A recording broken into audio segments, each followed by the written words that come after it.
किस दर पर 32,000 रुपया का धन 9 महीने में 5,044 रुपया का चक्रवृद्धि ब्याज देगा यदि ब्याज की दर तिमाही संयोजित हो। यहाँ पर ब्याज की दर निकालना है। तो चक्रवृद्धि ब्याज में ब्याज की दर निकालने से संबंधित जितने भी तरह के क्वेश्चन बन सकते हैं उन सभी के बारे में हम इस वीडियो में बात करेंगे और इससे रिलेटेड कई तरह के क्वेश्चन बनते भी हैं।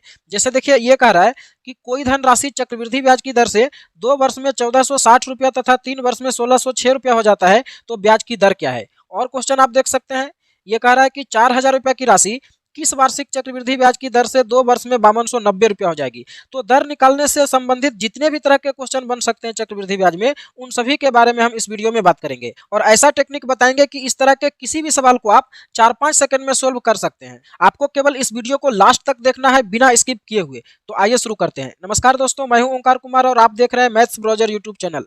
देखिए ये सवाल कह रहा है 225 रुपया की राशि चक्रवृद्धि ब्याज की दर से 2 वर्ष में 256 रुपया हो जाता है तो ब्याज की दर क्या है। मूलधन दिया है 225 रुपया और ये 2 साल में हो जाता है 256 रुपया। तो देखिए कैसे ब्याज की दर निकालेंगे, ध्यान से समझिएगा टेक्निक को। यहाँ पर 2 साल का बात किया गया है, तो अगर 2 साल का बात किया जाएगा तो दोनों का स्क्वायर रूट निकालेंगे। अगर 3 साल का बात होता तो दोनों का क्यूब रूट करते हैं। अगर 4 साल का बात होता तो दोनों का फोर्थ रूट करते हैं, है ना। तो यहाँ पर 2 साल का बात किया गया है तो दोनों का स्क्वायर रूट करेंगे यानी कि वर्गमूल निकालेंगे। तो 225 का वर्गमूल होता है 15 और 256 का वर्गमूल होता है 16। इसका मतलब ये हुआ कि अगर मूलधन 15 रुपया होगा तो वो 1 साल में हो जाएगा 16 रुपया। तो अगर 15 रुपया की राशि 1 साल में 16 रुपया हो जाएगा, इसका मतलब 1 रुपया का ब्याज मिलेगा 15 रुपया पर 1 साल में। तो अगर 1 रुपया ब्याज मिला 15 रुपया पर तो 100 में से कितना, यही तो ब्याज की दर होगा। ब्याज की दर का मतलब क्या कि 1 साल में 100 रुपया पर कितना ब्याज मिलता है ना। तो 1 रुपया का ब्याज मिलता है 15 पर, तो 100 में से कितना,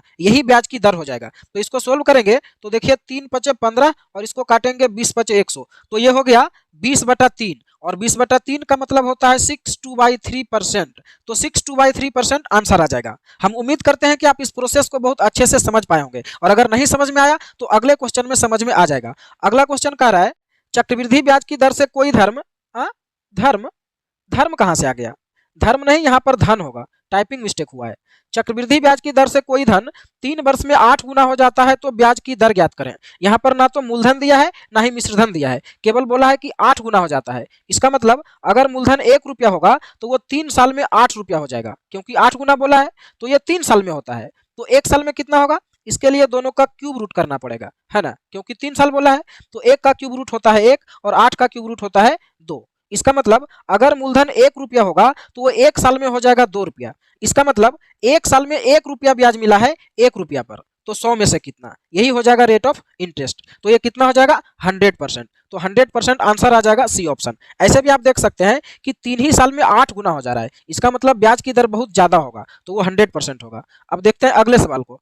अगला सवाल कह रहा है चक्रवृद्धि ब्याज के किस वार्षिक दर से 1,000 रुपया की राशि 2 वर्ष में 1102 रुपया 50 पैसा हो जाएगी। मूलधन दिया हुआ है 1,000 रुपया और ये 2 साल में हो जाता है 1102 रुपया और 50 पैसा। तो पहले तो इस दशमलव को हटाना पड़ेगा, इसके लिए इसमें 100 से गुना करना पड़ेगा। तो इसमें 100 से गुना करेंगे तो इसमें भी करना पड़ेगा। तो अगर इसमें 100 से गुना करेंगे तो ये हो जाएगा 1 के ऊपर 5 जीरो, चूंकि 3 जीरो पहले से ही है ना, और इसमें जब 100 गुना करेंगे तो ये दशमलव हट जाएगा, तो ये हो जाएगा 110,250। इसका मतलब ये धनराशि जो है ये 2 साल में इतना हो जाएगा, तो ये 2 साल में होगा। तो 1 साल में कितना होगा, इसके लिए दोनों का स्क्वायर रूट करना पड़ेगा। क्योंकि 2 साल का बात किया गया है तो इसका अगर स्क्वायर रूट निकालें तो देखिए इसका स्क्वायर रूट निकलेगा ही नहीं, क्योंकि यहाँ पर 5 जीरो है। तो हम क्या करेंगे, दोनों तरफ 1-1 जीरो समाप्त कर देंगे।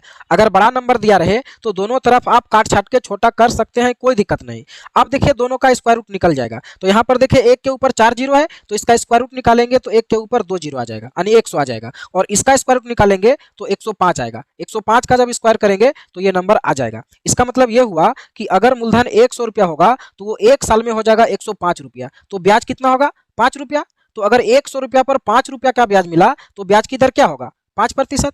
उम्मीद करते हैं कि आप इसको बहुत अच्छे से समझ पाए होंगे। अगर समझ में आ रहा है और अच्छा लग रहा है तो वीडियो को लाइक और शेयर जरूर करें। अब देखते हैं अगले क्वेश्चन को। अगला क्वेश्चन कह रहा है 4,000 रुपया की राशि किस वार्षिक चक्रवृद्धि ब्याज की दर से 2 वर्ष में 5290 रुपया हो जाएगी। ये देखिए एकदम सेम क्वेश्चन है पहले जैसा, तो हम इसको छोड़ देते हैं। इसका आंसर आप सभी कमेंट बॉक्स में देंगे, देखते हैं कितने लोग इसका सही आंसर दे पाते हैं। हम सभी का रिप्लाई करेंगे।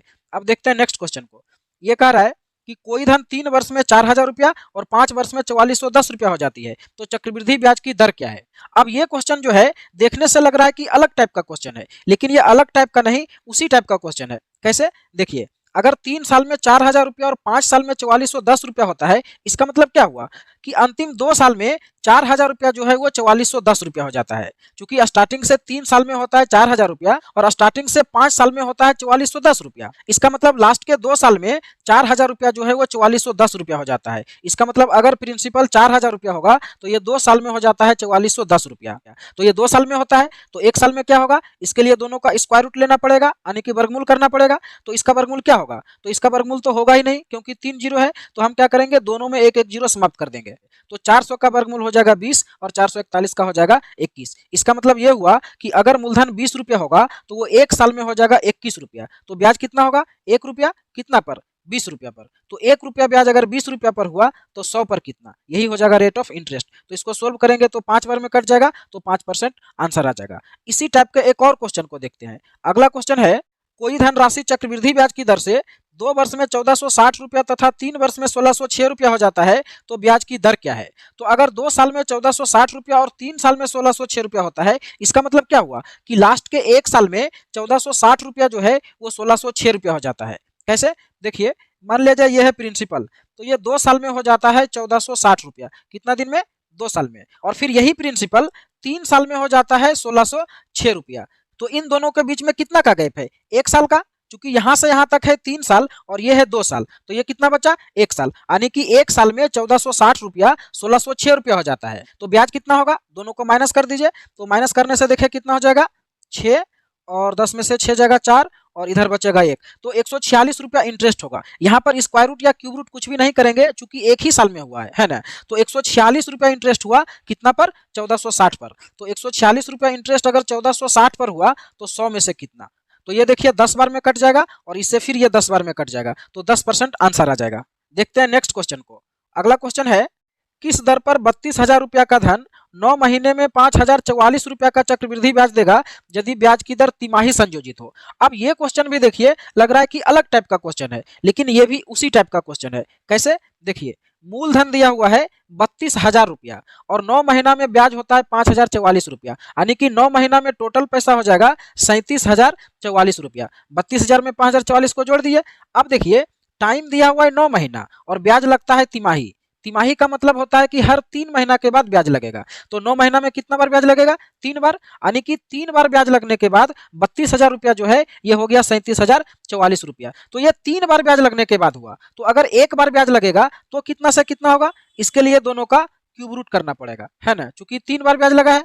लेकिन देखिए दोनों में से किसी नंबर का क्यूब रूट नहीं निकल रहा है, तो क्यूब रूट निकालने से पहले दोनों नंबर को काटना पड़ेगा। तो देखिए दोनों को अगर 4 से काटें तो इसको 4 से काटने से देखिए कितना हो जाएगा, 8,000। और अगर इसको 4 से काटें तो 9 चौका 36 बचेगा 1, 10 हो जाएगा, 2 चौका 8, 2 बचेगा 24, 6 चौका 24 और 1। अब दोनों का क्यूब रूट निकालेंगे तो निकल जाएगा, है ना। तो देखिए 8,000 का क्यूब रूट होता है 20 और 9261 का होता है 21, यानी कि अगर मूलधन 20 रुपया होगा तो वो 1 साल में हो जाएगा 21 रुपया। तो ब्याज कितना होगा, 1 रुपया कितना पर, 20 रुपया पर, तो 100 पर कितना, यही हो जाएगा रेट ऑफ इंटरेस्ट। तो इसको काटेंगे 5 बार में तो ब्याज का दर आ जाएगा 5%। लेकिन 5% मेरा आंसर नहीं होगा, क्योंकि 5% जो ब्याज आया ये 3 महीना का आया, क्योंकि तिमाही दिया हुआ है ना। तो 3 महीना का ब्याज अगर 5% हुआ तो 1 साल का ब्याज कितना होगा, तो 1 साल का हो जाएगा 20%।